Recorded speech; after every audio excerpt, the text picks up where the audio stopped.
의료 4대학 대응 설문조사의 결과를 발표하는 기자회견을 시작하도록 하겠습니다.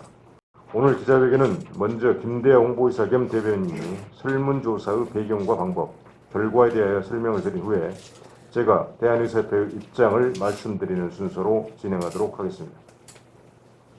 대한의사협회는 정부가 의료계 반대에도 불구하고 일방적으로 추진하고 있는 처약급여와 의대 정원 증원, 공공의대 신설, 그리고 원격 의료를 의료 4대학 정책으로 규정하고 이에 대한 의사위원회 인식 확인과 집행부의 대응 방향 설정을 위해서 지난 14일부터 21일까지 7일간 의협신문 닥터서베이를 통해서 온라인 대의원 설문조사를 진행했습니다.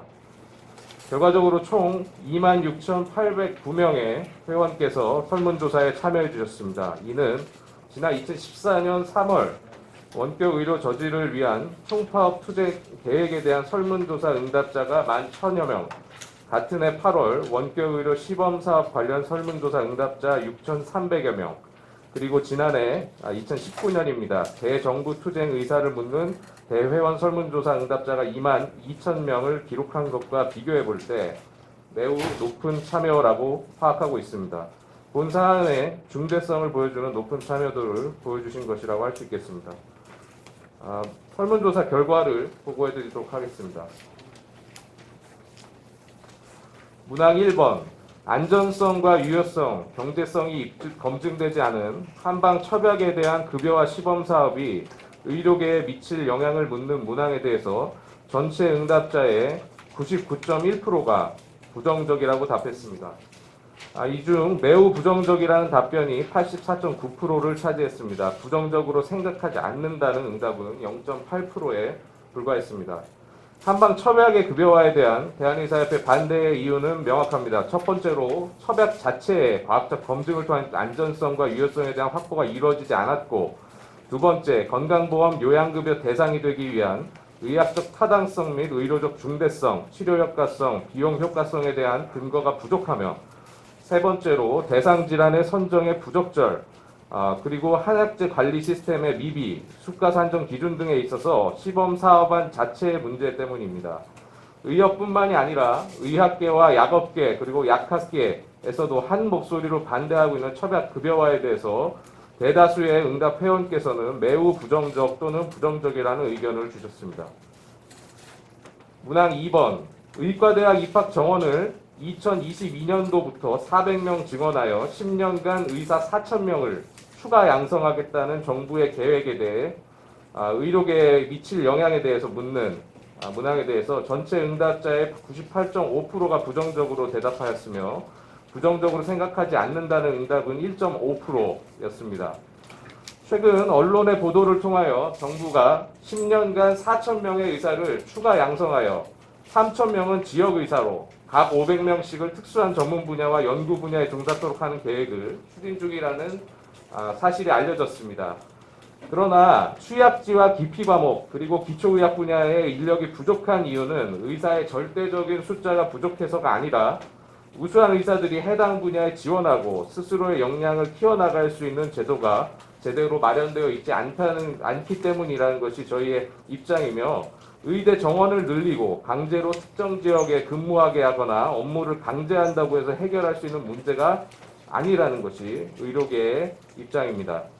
절대 다수의 98.5%의 회원께서 의대 정원 확대와 의사 추가 양성에 대해서 부정적인 입장을 보이셨습니다. 문항 3번 국회에서 국립공공의대를 설립하는 법안이 발의되고 자치단체들이 의과대학 유치 경쟁에 나서고 있는 상황에 대해서 응답자의 97.4%가 부정적이라고 답했습니다. 공공의대 신설 논의는 공공의료를 공공병원에서 공공분야에 소속된 의사가 행하는 의료행위로만 보는 굉장히 좁은 시각의 산물이라는 것이 저희의 생각입니다. 예컨대 외상에 대한 치료라든지 응급의료, 중증 감염병 관리, 중환자의학 등은 그것이 민간기관에서 민간에 소속된 의사가 시행하는 것이라 하더라도 사회 전체와 공공의 이익을 크게 증진시키는 공익기여의 성격이 있습니다.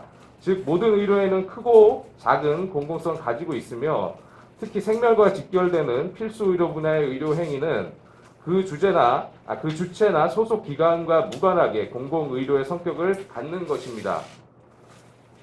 더군다나 우리나라는 단일 공적보험인 국민건강보험 체계에 의해서 모든 의료기관과 의료인이 정해놓은 대로 의료행위를 하고 있기 때문에 더더욱 그러합니다. 공공의료를 강화하기 위해서 공공부문의 종사 의사를 따로 양성하겠다는 것은 지극히 비효율적이며 이것은 의료의 특징을 무시하는 것입니다. 여기에 대해서 회원들께서는 매우 부정적인 인식을 보여주셨습니다. 문항 4번. 정부가 코로나19를 틈타 비대면 진료로 명칭을 바꾼 원격 의료를 도입하려 하고 규제 개혁 조치로 재외 국민에 대한 원격 의료를 허용한 일에 대하여 전체 응답자의 96.4%가 부정적이라고 응답했습니다. 부정적으로 생각하지 않는다는 3.5%에 그쳤습니다. 2014년 의료계가 단합하여 막아냈던 원격 의료에 대해서 회원들께서는 여전히 큰 문제의식을 가지고 있다는 것을 확인할 수 있었습니다.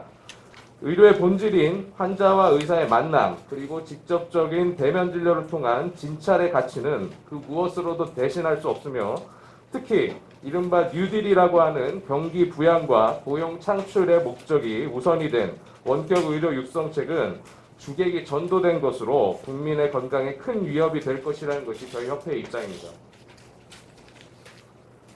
이상 4대학 항목, 각 항목별로 의사 회원들의 인식을 조사한 결과를 말씀드렸습니다.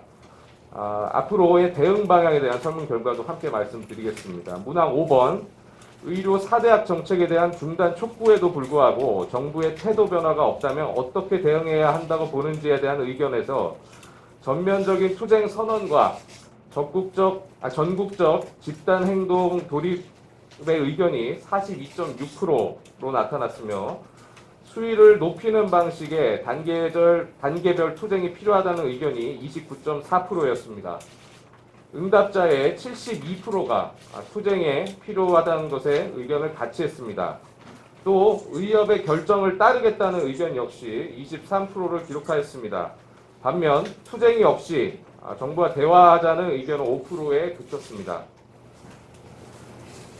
의료 4대학, 문항 6번입니다. 의료 4대학 정책 철폐를 위한 투쟁에 참여하겠냐는 의향을 묻는 문항에 대해서 참여하겠다는 의견이 85.3%에 달했습니다. 응답자의 대다수가 투쟁에 참여하겠다는 의지를 표명한 것입니다. 문항 7번. 투쟁에 참여하는 이유를 묻는 문항에 정부의 일방적인 정책 추진에 대한 정당한 저항이기 때문에 라는 응답이 38.6%로 가장 높았으며 국민의 생명과 건강을 지키는 의사로서의 책무이기 때문에가 27.7%, 최선을 다해 진료할 수 있는 의료 환경 조성을 위해서가 25.7%였습니다. 반면 4대학 정책이 현재 운영하는 의료기관의 운영 또는 생계에 미칠 악영향에 대한 우려 때문이라는 응답은 8%였습니다. 회원의 대부분께서 당장의 개인적인 손실이나 미래에 대한 부정적 전망 때문이 아니라 정부의 일방적인 정책 추진을 바로잡거나 국민의 건강을 지키는 의사로서의 소명의식, 그리고 최선의 진료가 가능한 의료 환경의 개선을 위한 투쟁에 참여할 의사를 나타낸 것입니다. 이상으로 저희가 실시한 설문조사에 대한 발표를 마치고 다음으로 최대집 회장께서 저희의 입장을 발표해 주시겠습니다. 2만 7천여 회원께서 참여하신 설문조사의 결과 정부가 일방 추진하고 있는 한방 처박의 급여와 의과대학 입학정원 증원과 공공의대의 신설, 그리고 원격의료 등 의료 4대학 정책에 대한 의료계의 높은 문제의식을 확인할 수 있었습니다. 회원들은 4가지 정책이 의료계와 국민 건강에 매우 부정적인 영향을 미칠 것으로 판단하였습니다. 또 이에 대한 의협의 강력한 대응 요구 역시 확인할 수 있었습니다. 현재 전체 응답자의 42.6%가 전면적인 투쟁 선언과 전국적 집단행동 돌입을, 29.4%가 수위를 점차 높이는 방식의 단계적 투쟁이 필요하다고 응답했으며 의협의 결정에 따르겠다는 응답도 23%에 이르렀습니다. 전체 응답자의 95%가 즉각적이든 단계적이든 투쟁의 필요성에 공감해 주신 것입니다. 직접 투쟁에 참여하겠다는 응답 역시 전체의 85.3%에 달했습니다. 이번 설문조사 결과는 정부의 일방적인 정책 추진에 대한 정당한 저항이자 국민의 생명을 지키는 의사로서 책무로서 최선을 지으려고 한 경우 조성을 위해 대한의사협회가 강력한 투쟁에 나서라는 회원의 준엄한 명령입니다. 또한 의료계의 목소리를 배제하고 정치적인 논리에 따라 의학적 원칙을 저버린 채 근거 없는 4대학 정책을 밀어붙이고 있는 정부에 대한 강력한 경고 메시지이기도 합니다. 지난 반년 동안 유례가 없는 코로나19 대유행 위기에서 대한민국의 13만 의사는 각자의 자리에서 맡은 바 의사로서 소명을 다하기 위하여 말 그대로 악전고투 고군분투해왔습니다. 선별진료소와 코로나19 환자 진료기관, 생활치료센터는 물론 각 지역의 의사들이 증상만으로 구별할 수 없고 심지어는 증상이 없는 경우도 있는 코로나19 위협 속에서도 꿋꿋하게 자리를 지키며 환자를 맞이하였습니다. 대한의사협회 역시 의료인 중앙단체이자 의료계의 종주단체로서 정부의 합리적인 정책과 대책을 제시했습니다. 중국 우한이 단시간에 아수라장에 빠지는 것을 보면서 국내에 불과 3명 환자가 발생한 시점에서 선제적으로 감염 차단을 위한 모든 준비를 당부했고 정부가 섣불리 종식을 말하며 국민을 안심시키던 때에 수면 위로 드러나지 않는 감염 확산의 위협을 경고하였습니다. 이러한 대한의사협회의 목소리를 정부가 철저히 외면하였지만 대구와 경북에서 폭발적인 코로나19 확산이 벌어졌을 때 불확실이라는 이름의 공포가 지배하는 사지 속으로 뛰어들었던 의사들이 바로 이후 코로나 의병이라고 불게 된 그 대한의사협회 소속의 민간 의사들이었습니다. 정부의 일방적인 의료 정책에 반대하고 맞서왔던, 그래서 사회의 엘리트 기득권, 적폐 세력으로 몰리면서 비난의 대상이 되었던 바로 그 의사들이 국가적 위기 앞에서는 누구보다 먼저 스스로를 갈아 넣는 헌신의 주역이었습니다. 지금은 여전히 불안하지만 어느 정도 되찾은 일상은 바로 우리 의사들이 있었기에 가능했던 것입니다.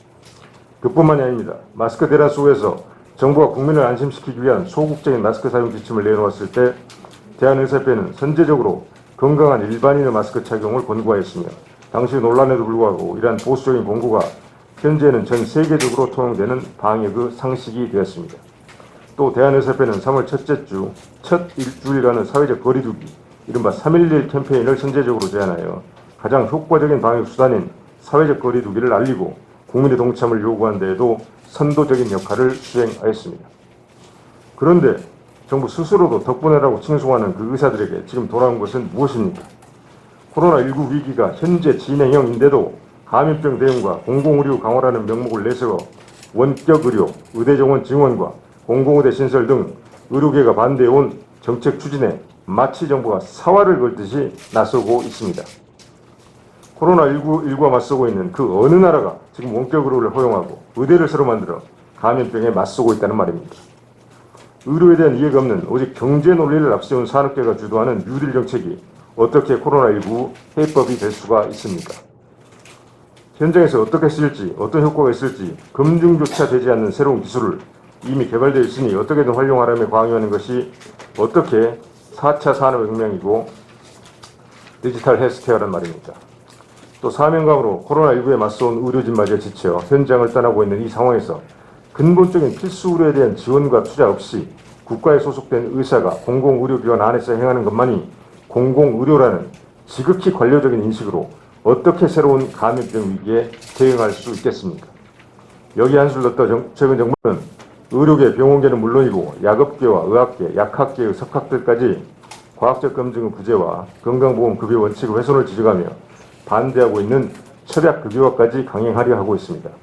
코로나19 극복을 위해 힘을 모아야 할 보건의학인들이 한자리에 모여 철약급여화에 대한 우려를 표명하고 추진 중단을 요청하는데도 요지부동입니다. 이것이 과연 정상적인 나라, 정상적인 보건의료 행정입니까? 이번 설문조사 결과는 바로 이러한 정부 행태에 경종을 울리는 경고 메시지이자 모든 노력을 다하여 잘못된 보건의료 정책을 바로잡으라는 회원의 명령입니다. 최대집과 대한의사협회행부는 이러한 회원의 명령에 따라서 4대학 정책의 저지를 위하여 총력을 다하겠다는 점을 말씀드립니다. 당장 이번 주 금요일인 24일에 협약급여와 시범사업을 결정하는 건강보험정책심의위원회가 개최됩니다. 또 최근 언론 보도에 따르면 곧 의대정원 증원안이 확정돼서 발표될 것으로 알려지고 있습니다. 대한의사협회와 13만 회원 모두는 임박한 이 두 가지 사안에 대한 정부의 결정을 지켜볼 것입니다. 곧 있을 가을철과 겨울철 코로나19 재유행에 대비하기에도 부족하고 아까운 이 시기에 의료진을 진료실이 아닌 거리로 내몰고 의사를 의사가 아닌 투사가 되도록 만드는 나쁜 정부가 되지 않기를 바랍니다. 세계 앞에서 그토록 자화자찬하고 있는 K방역, K의료가 코로나 스트라이크로 이어지지 않도록 정부의 현명하고 합리적인 결단을 촉구합니다. 2020년 7월 20일 대한의사협회. 추진계획은 이제 오늘 조금 이따 좀 보도자료로 나갈 텐데요. 오늘 상임이사회에서 이제 그 대의원에다가 말 그대로 이번 4대 약 의료정책 저지 투쟁과 관련된 말 그대로 대의원 총회 의결 사항을 우리가 요청을 했습니다. 서명 결의를 오늘 요청을 했습니다. 그래서 오늘 요청을 했기 때문에 아마 대략 한 일주일 이내에 대의원에서 어떤 서명 결의가 이루어질 것입니다. 그래서 우리 의회부 조직구조 안에서 대의원 총회가 최고 의결 기구로 되어 있죠. 그래서 대의원 총회에서 어떤 투쟁에 관한 의결을 우리가 확보해 두고 이렇게 되면 우리가 어느 정도 규범적 절차들을 우리가 규범적 절차들을 확보해 두는 셈이 됩니다. 그래서 이번 설문조사에서 언급됐던 전국 의사 총파업을 하게 되면 한 번으로 이런 결정을 한 번으로 끝나는 것이 아니라 1차, 2차, 3차, 4차 여러 차례 그런 어떤 파업이 이루어질 가능성이 상당히 큽니다. 다만 그것은 정부 태도에 따라 달라지겠죠. 파업이라는 어떤 투쟁 수단입니다. 우리의 목표 자체가 아니고 그래서 조만간에 어떤 대의원 총회 의결까지 완료가 되면 대정부 요구 사안을 직접 발표를 할 것이고 시한을 두어서 대정부 요구 사안에 대해서 정부가 우리 협회의 요구에 대해서 적절한 답변, 그러니까 수용할 만한 답변이 나오지 않으면 그때는 전국의사 총파업을 포함한 강력한 어떤 집단행동 그런 것으로 저희들이 돌입하게 될 것이고 단기적으로 문제가 해결되지는 않을 것이고 상당히 어떤 중장기적인 좀 시간이 필요할 것이다. 그런 어떤 예상을 지금 하고 있습니다.